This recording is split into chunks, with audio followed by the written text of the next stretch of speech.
Vamos então à introdução da lição. O ministério de Eliseu foi marcado por acontecimentos extraordinários. Nesta lição, estudaremos sobre 3 deles. O milagre das águas, que alargaram um vale, sem que houvesse chuva, a multiplicação do azeite da viúva e a aniquilação da morte presente da panela de ensopado servido por um dos servos do profeta. Nos 3 eventos estão evidentes a fé, a obediência e a poderosa unção de Deus sobre o profeta Eliseu.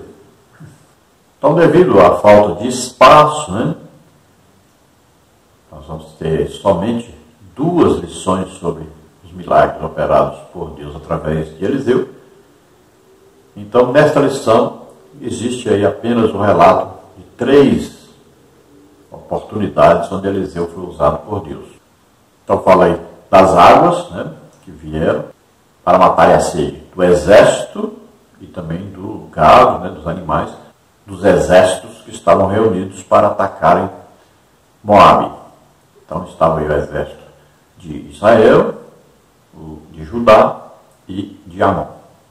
Aí fala também do milagre da multiplicação do azeite da viúva e também fala daquela verdura, aquela planta que foi colocada no ensopado para que os filhos dos profetas pudessem comer e estava envenenado.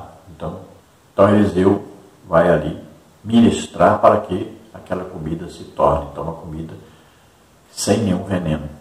E ele manda então colocar farinha e existe ali um milagre que faz com que o veneno então seja destruído e eles possam comer normalmente. Nós temos bastante detalhes sobre o ministério de Eliseu lá no nosso site, no nosso blog. Você entra lá, tudo gratuitamente. Temos os slides que nós usamos aqui nos vídeos, tudo gratuitamente. Você entra lá, aí está o endereço. Eu quero falar aqui nesta lição sobre um resumo sobre o que Eliseu fez, como Eliseu foi usado por Deus nos dons do Espírito Santo. Então nós temos aqui escrito lá no nosso site, no nosso blog também. Mas nós vamos ler aqui rapidamente para você entender quantas vezes e qual o dom do Espírito Santo operou através de Eliseu para a realização de tantas coisas. Nós fizemos um resumo aqui, vamos passar para você. Então, resumo de milagres e revelações quando Deus usa o profeta Eliseu. Um legítimo profeta de Deus pode ser usado em diversos dons do Espírito Santo. Eliseu foi usado em palavras de sabedoria, palavra de conhecimento, discernimento de espíritos, fé, milagres e curas. Então vamos ver primeiro a abertura do Rio Jordão, que foi um milagre, está em 2 Reis 2, de 12 a 15. Depois nós vemos aí sal na água, um outro milagre que está registrado em 2 Reis 2, 18 a 21.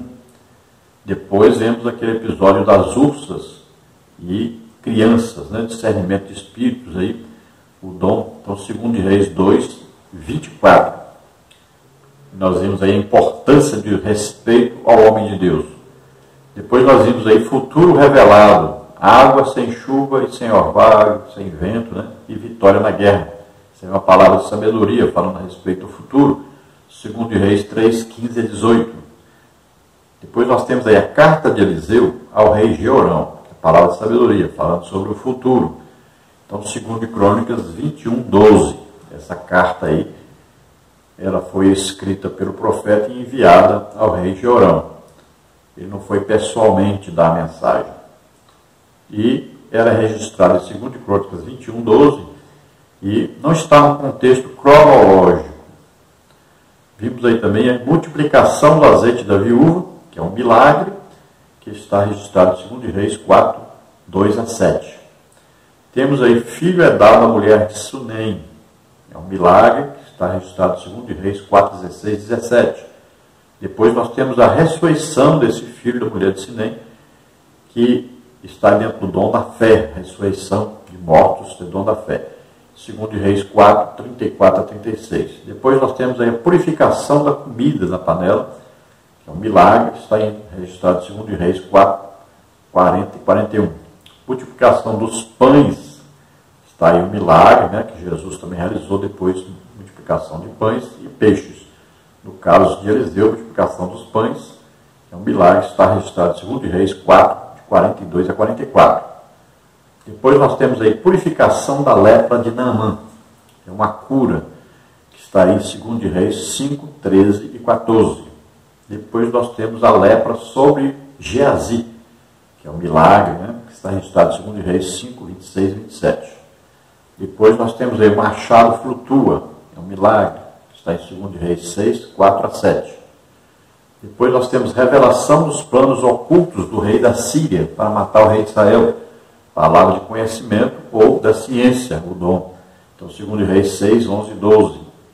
Depois nós temos aí, abrir os olhos espirituais do seu moço. Aí um milagre, está registrado em 2 Reis 6, 17.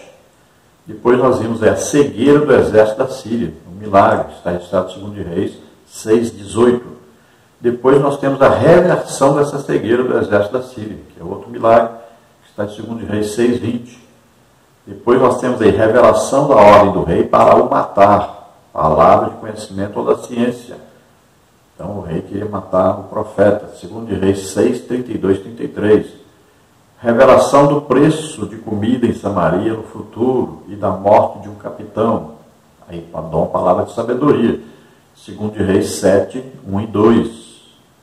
Depois nós temos previsão de fome na terra de Israel por 7 anos. Uma palavra de sabedoria, falando a respeito do futuro. Então, 2 Reis 8, 1. Depois a previsão da morte do rei da Síria. A palavra de sabedoria, 2 Reis 8 e 10. Depois nós temos a previsão das maldades de Azael contra Israel e de seu reinado sobre a Síria. Que é uma palavra de sabedoria, 2 Reis 8, 11 a 13.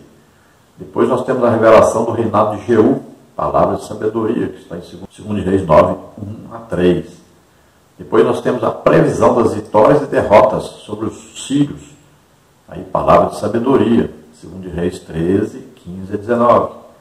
Depois nós temos aí, por fim, os ossos de Eliseu e a ressurreição do soldado de Israel, que é um milagre, está em 2 Reis 13, 20 e 21.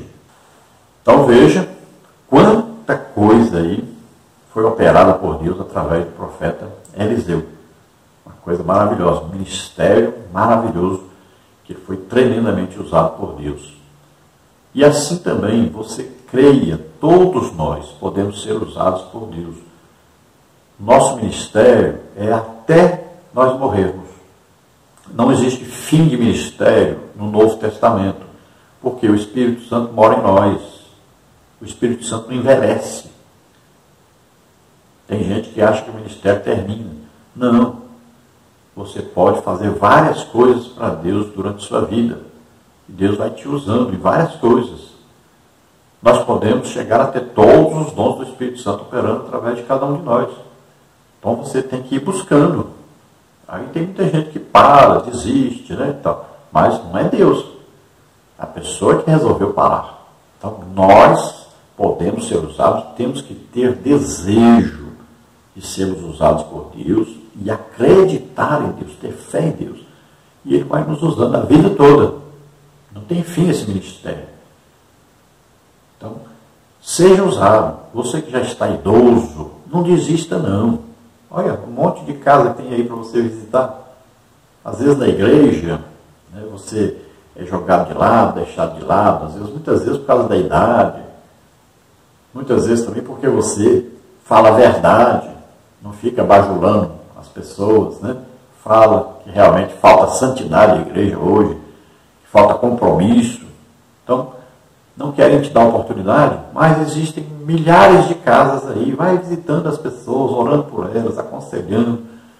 Aproveite a experiência que você tem, trabalhe para o Senhor, não pare não. E quanto mais você se entregar para Deus, mais Ele vai te usar. Vamos ver então no tópico 1, Eliseu salva 3 reis e seus exércitos. Subtópico 1, reis bons e maus. No período do reino dividido, houve a alternância de reis bons e maus. Esta distinção entre bons e maus não leva em conta apenas o modo como esses reis administravam o reino ou lideravam o povo, mas a forma como eles se relacionavam com Deus. Portanto, ao se referir a um determinado rei como mau, o autor do livro de Reis está dizendo que o monarca, além de desobedecer e desprezar Deus em seu culto, promovia a adoração de ídolos.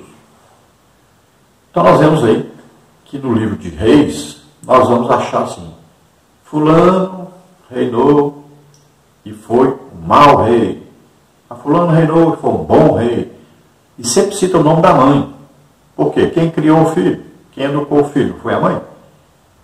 Então cita logo. Né? E esses reis, quando é na parte de Israel, a parte de cima, não teve nenhum que prestasse. Nenhum foi bom.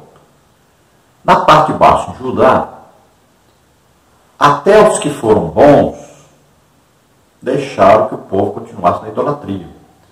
Então existiram aí aqueles que se destacaram. Davi é considerado aí um modelo, mas Davi fez muita coisa errada, então não pode ser um modelo assim também, né? Então nós encontramos apenas 2 reis, incluindo o reinado de Judá e o reinado de Israel, 2 reis que se destacaram, que foram os 2 reis mais fiéis, os melhores reis, que foi aí Josias e Ezequias. Então quando se fala que um rei foi mau, por quê? Porque permitiu idolatria, não acabou com a idolatria total. Foi um rei que às vezes se entregou também à idolatria. Foi um rei que fez alguma coisa errada, às vezes foi bom no seu reinado, no final da sua vida fez coisa errada. Então, bons mesmo, só esses 2, o Josias e o Ezequias. E veja, quem dá testemunho do rei Josias é o próprio Deus, através da sua palavra. Você pode ver isso em 2 de Reis, aí, 23, versículos aí, 22. E aí diz que antes dele não houve ninguém que fosse como ele. E depois dele nunca houve alguém que fosse como o rei Josias. Subtópico 2, 3 reis vão à guerra contra os moabitas. Jorão, rei de Israel, que como seu pai Acabe foram reprovados pelo Senhor. Josafá, rei de Judá, considerado um excelente monarca, em razão de promover a adoração ao verdadeiro Deus. E o rei de Edom, que era vassalo de Judá, como está em 2 Reis 3:9. O que motivou a guerra foi a rebelião dos moabitas, que na época pagavam pesados impostos ao rei de Israel, 2 Reis 3:5. Então, quando Acabe morre, seu filho Jorão entra no seu lugar como rei, e os moabitas que pagavam tributos, né, em animais e lã, então disseram que não iam mais pagar. Então o rei de Israel, filho de Acabe, Jorão, ele junta o seu exército, pede ajuda para Josafá, que era rei de Judá, mas era parente, né? E agora também pede ajuda ao rei de Amon. Então esses 3 reis aí vão viajar com seus exércitos, né? Levando ali o seu exército, seus animais, vão viajar 7 dias para chegarem a Moabe e atacarem Moabe. E aí falta água nesse período. Então, Josafá pede um profeta de Deus, né, que ele quer ouvir o que Deus tinha a dizer sobre isso. Porque o rei Israel estava dizendo que já era aí uma revolta de Deus contra eles, queria matá-los, por isso é que deixou eles sem água. Então acreditava que Deus estava se vingando, né, por causa da idolatria dele e dos seus pais. No subtópico 3, a predição de Eliseu se cumpriu. Em respeito a Josafá, Eliseu, cheio do poder de Deus, previu que águas em abundância alagariam milagrosamente toda aquela região, sem ação dos ventos e sem chuva, 2 Reis 3:17. O Senhor não apenas realizaria este milagre, mas também lhes entregaria a vitória sobre os moabitas, 2 Reis 3:18. Então, assim como Eliseu disse que ia acontecer, e aconteceu. Tanto veio a água, como também a vitória sobre o rei de Moabe e seu exército. Então veja que Eliseu disse antes que ia acontecer no futuro. Isso é palavra de sabedoria, um dom do Espírito Santo. Então uma revelação do futuro. E realmente aconteceu, segundo o profeta Eliseu disse que ia acontecer. Revelado, é claro, por Deus a ele. Tópico 2, Eliseu aumenta o azeite da viúva. Subtópico 1, a situação das viúvas em Israel. A vida das viúvas nos tempos bíblicos era bem difícil, pois as mulheres daquela época dependiam dos seus maridos para prover-lhes o sustento. É o caso da viúva de um dos discípulos dos profetas de Israel. Após a morte do marido, a mulher ficou numa situação complicada, falta de suprimentos, dívidas e ameaça de seus filhos serem vendidos como escravos, segundo Reis 4, 1 e 2. Deus ouviu o clamor daquela viúva e supriu suas necessidades, segundo Reis 4, 3 a 7. Então veja que, apesar de Deus ter colocado uma lei sobre as viúvas, mostrado o seu desejo para com as viúvas, de que as viúvas deveriam ser sustentadas, ajudadas, tanto as viúvas quanto os órfãos. Então existia lei para isso, regra sobre isso. Deus havia dito que era para ajudá-los. Mas, veja bem, ali era no tempo do rei Acabe, Jezabel, agora seu filho Jorão. A rainha Jezabel tinha mandado matar os profetas do Senhor. E Elias matou os profetas de Baal e Azerá. Se o governo era idólatra, quais as viúvas que eles foram sustentar? Foram sustentar as viúvas dos falsos profetas, que eram 850 viúvas. Veja só que despesa. Então, como o governo era idólatra, foram sustentar essas viúvas aí. E deixaram as viúvas dos profetas de Deus desamparadas. E às vezes a gente pergunta por que Deus se irou tanto com Israel, que mandou Israel para o exílio. Não deixou nem ficarem na terra, mandou embora, tirá-lo. Porque o juízo de Deus sobre esse povo era terrível. Eles mereciam mesmo um juízo terrível sobre eles. Então, naquela época, acontecia muito das viúvas acabarem na prostituição, porque não tinham como se sustentarem, não tinham como sustentar seus filhos, quando o marido delas morriam. Então, esta mulher, veja bem, ela não é mulher de um profeta, ela é esposa de um dos filhos dos profetas, que eram o quê? Aqueles que frequentavam agora a escola de profetas para aprenderem a serem profetas como os pais deles eram. Então ela era mulher de um aluno da escola. E quem era agora o mestre da escola, o professor? Veja lá, uma escola que teve Samuel, teve Elias, agora era Eliseu. Eliseu aprendeu com Elias, né, o discipulado ali de 8, 9 anos, alguns, eu penso que é menos que isso, mas mais ou menos isso.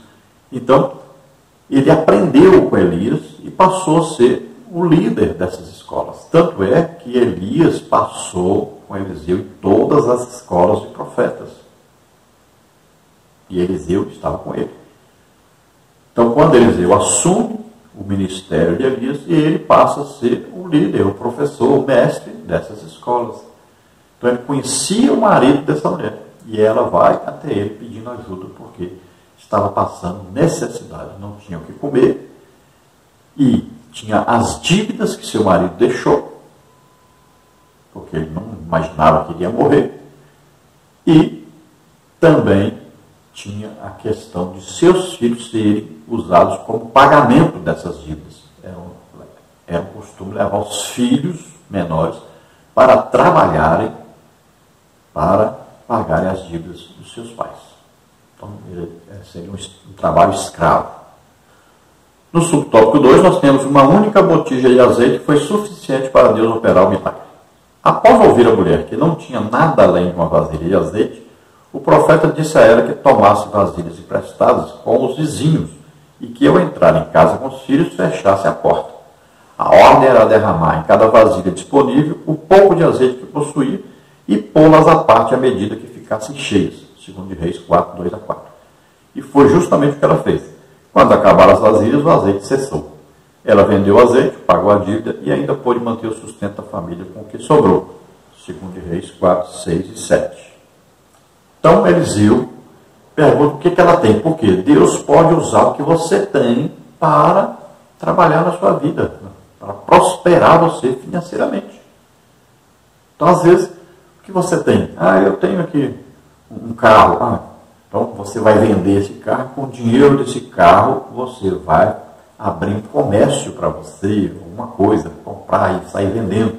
Olha, uma solução que Deus lhe deu. E você vai prosperar. Daqui a pouco você já tem outro carro melhor do que aquele, né? Prosperou. Acontece muito isso. Tá? Então, às vezes, o que você tem? Eu tenho um diploma, que eu estudei isso, eu tenho um diploma de tal coisa. Pronto, isso aí que você vai usar. E Deus vai abençoar você, vai abrir portas para você dentro disso. Então, sai aí distribuindo currículo, né? E de repente Deus vai usar isso que você estudou, que aprendeu, para desenvolver aí a sua vida financeira. Então, não tem esse negócio de acabou, não tem jeito, né? Então, Deus vai usar alguma coisa para prosperar você, para manter você, para cuidar de você. E muitas vezes também Deus coloca você inteiramente na obra e Ele vai sustentar você. Você tem um trabalho, às vezes, apenas um trabalho intelectual, né? De escrever livros, né? De trabalhar pela internet, ajudando as pessoas. Então, são várias coisas que Deus pode fazer e Deus vai, com certeza, sustentar aquele que se entrega a Ele para trabalhar para Ele. Aqui a viúva, então, pega vasos emprestados, e o profeta disse, não poucos, pegue vasos vazios, e não poucos. E ela, então, vai pegar aquela botija que provavelmente continha o óleo de unção, né? Que os profetas sempre tinham um vaso com óleo de unção, para ungir reis, para ungir enfermos, doentes. Então, ela tem aquele restinho de azeite ali. Cremos que esse azeite é um azeite caríssimo. Então, aquele azeite é que é multiplicado. E ela vai vender uma parte depois, então, quando as vasilhas acabam, né? Porque ela era uma pessoa honesta, nós vemos aí. Ela podia pedir emprestado os vasos dos vizinhos, os vizinhos emprestariam, porque ela era uma pessoa honesta, sabiam que ela devolveria. Então, era conhecida como mulher do profeta. Tem muita mulher aí de obreiro que não poderia fazer isso, né? Porque conhecida por não ser honesta. Mas esta mulher era exemplar ali. Então ela pediu, os filhos foram buscar e as vasilhas foram cheias. Foi derramando com uma botija só. Colocava a vasilha se enchia. Colocava outra vasilha se enchia. Colocava outra vasilha se enchia. Então um filho trazia as vasilhas vazias, outro filho é que ia colocando ali e retirando quando estava cheio, colocava outro no lugar. Então ela falou, traz outra vasilha, estava quase enchendo a última vasilha. E ele disse, não tem mais vasilha. E o outro filho disse, não consegui mais, não tem mais. Pô, peguei todos que tinha na cidade. E aí o azeite parou de escorrer. E a vasilha ficou cheia ali e as outras todas cheias. Então, ela vai consultar o profeta novamente. E o profeta diz, olha, vende, paga as dívidas e você vai viver do resto. Agora ela vai pegar aquele restante e vai trabalhar com aquilo ali para poder sustentar ela e seus filhos. Ela não vai passar fome novamente, mas precisa trabalhar com aquilo que sobrou.